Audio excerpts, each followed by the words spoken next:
तुम्हाला सुद्धा या उन्हाळ्याला अगदी सोप्या पद्धतीने रिफ्रेशिंग बनवायचं असेल ना, तर हा व्हिडिओ फक्त तुमच्यासाठी आहे.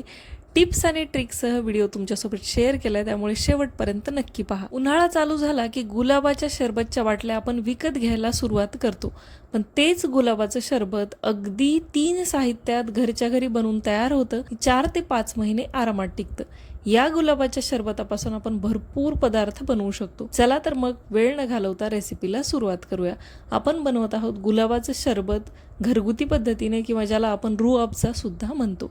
इथं मी अर्धा किलो गावठी गुलाब घेतलेले आहेत. गावरान गुलाब वापरायचे, ज्याच्या पाकळ्या ज्या आहेत त्या सुरुवातीला जिथून फूल सुरू होतं किंवा फुलाला कनेक्ट झालेले असते तर पांढरा भाग असतो ना, तसे फुलं म्हणजेच गावरान फुलं घ्यायचे आहेत. याचा वास आणि रंग दोन्ही खूप छान येतं. सरकारी फुलं वापरायची नाहीत. अर्धा किलो फुलं घेतलेले आहेत. याच्या पाकळ्या खूप सहजासहजी गळतात. ताजे फुलं वापरण्याचा प्रयत्न करायचा. सगळे फुलं व्यवस्थित चेक करायचे. फुलामध्ये कुठे किडा किंवा आळी नसतील असं बघून घ्यायचं. खराब झालेली फुलं वापरायची नाहीत. ताज्या ताज्या फुलांच्या पाकळ्या करून घ्यायच्या आहेत. बरोबर मोजून मी अर्धा किलो फुलं घेतलेलं आहेत. अर्धा किलो फुलाच्या प्रमाणात मी तुम्हाला इथं ही रेसिपी सांगत आहे. अर्धा किलो फुलांच्या पाकळ्या मी तोडून घेतलेल्या आहेत. आता फुलांच्या पाकळ्या पाण्यामध्ये स्वच्छ धुवून पाणी निथळून आपल्याला घ्यायच्या आहेत. भरपूर आपण मार्केटमधून फुलं आणतो, त्याच्यावर पाणी मारलेलं असतं, पिशव्यामध्ये पोत्यामध्ये ते ठेवलेले असतात. त्यामुळे ह्या फुलांच्या पाकळ्या करून त्याला स्वच्छ धुवून घ्यायचं आहे. स्टीलच्या जाड बुडाच्या पातेल्यामध्ये मी 1 लिटर पाणी कडकडीत गरम व्हायला ठेवलेलं आहे. या पाण्यात घालायचे आहे अर्धा किलो साखर. अर्धा किलो फुलांसाठी 1 लिटर पाणी आणि अर्धा किलो साखर. साखर पाण्यात व्यवस्थित विरघळली आणि पाण्याला उकळी यायला सुरुवात झाली की यामध्ये घालायच्या आहेत आपण स्वच्छ धुवून घेतलेल्या गुलाबाच्या पाकळ्या. गुलाबाच्या पाकळ्या पाण्यातच घालायच्या आहेत, त्यामुळे मी कोरड्या वगैरे केलेल्या नाहीत. फक्त पूर्णपणे पाणी निथळून घेतलेले आहेत. गॅसची फ्लेम मीडियमच आहे. पाण्याला साखर पूर्णपणे विरघळल्यानंतर पाण्याला उकळी आल्यावर गुलाबाच्या पाकळ्या यामध्ये घालायच्या आहेत. व्यवस्थित चमच्याच्या साहाय्यानं या प्रकारे मिक्स करून घ्यायच्या आहेत. पाण्यात टाकताना जरी या जास्त वाटल्या तरी एक अर्धा मिनिट झाला की बरोबर सगळ्या गुलाबाच्या पाकळ्या ह्या बारीक होऊन जातात, छोट्या होऊन जातात. त्याचा पूर्ण रंग आणि फ्लेवर पाण्यात उतरायला सुरुवात होते. पूर्ण गुलाबाच्या पाकळ्या पाण्यात घातल्यानंतर एक 12 ते 15 मिनटं कमी गॅसवर मी यांना उकळून घेतलेलं आहे.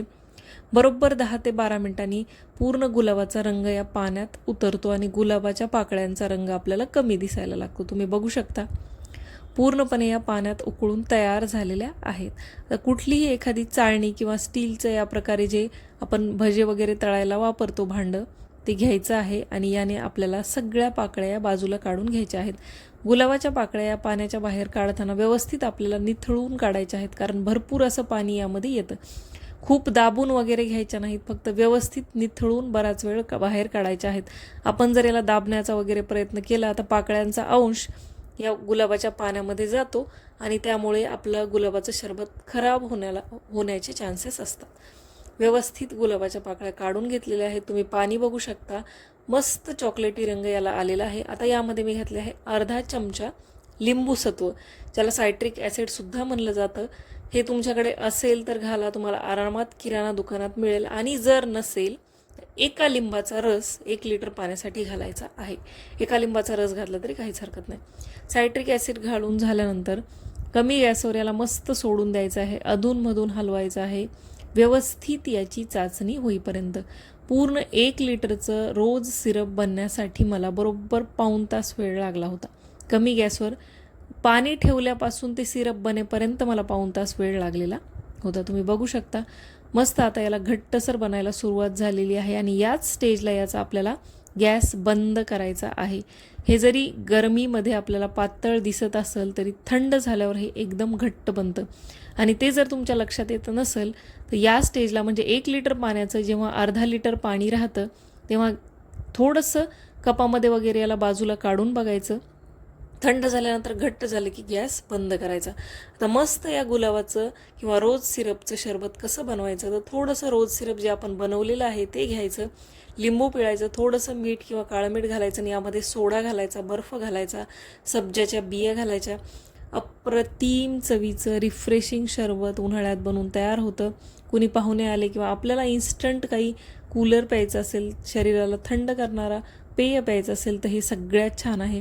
आपण कुठल्याही प्रकारचा रंग यामध्ये वापरलेला नाही, कुठल्याही प्रकारचे प्रिझर्वेटिव्स वापरलेले नाही. तुम्ही बघू शकता पूर्णपणे थंड झाल्यावर हे या प्रकारे आपलं रोज सिरप बनवून तयार आहे. तुम्हाला हवं तर यामध्ये बीटरूटाच्या 1-2 चकत्यासुद्धा घालू शकता. यामुळे आणखी छान रंग येतो जेव्हा तुम्ही हे रोज सिरप दुधामध्ये घालता.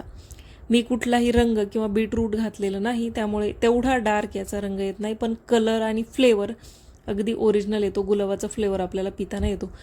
मस्त थंड झाल्यानंतर हवाबंद काचेच्या बरणीत भरून फ्रीजमध्ये ठेवा. 3 ते 4 महिने आरामात टिकतं. आणि जर तुम्हाला याचं मोहब्बत शरबत बनवायचं असेल ना, तर दुधामध्ये 1 ग्लास दुधामध्ये 1-2 मोठे चमचे आपलं गुलाबाचं शरबत घालायचं, बर्फाच्या वड्या घालायच्या. साखर घालायची गरज नाही कारण आपण ऑलरेडी खूप साखर घातलेली आहे.